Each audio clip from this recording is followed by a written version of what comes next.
So before our pendant has actually dried is the best time to do this. I'm just going to take the glue and I'm going to go around the edge, but you can see it's just a little bit of glue, and I'm not going all the way to the edge because it is going to squeeze out a little bit and we don't really want it to squeeze out past the fabric. If it does, you know, I'm going to show you how to fix that, but we don't want great gobs of glue coming out of this thing. So just a little bit, and then also gluing the inside center at this point. And then we'll take this wooden circle blank, just like the one we mounted the fabric to, and we're going to line it up. And once we've got it lined up, then we want to squeeze. Make sure you're not squeezing on the twig.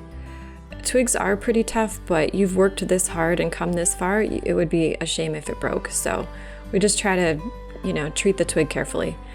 And then any little globs of glue, you can see there was a couple there. I'm wiping them off and just making sure that none of that sticks out.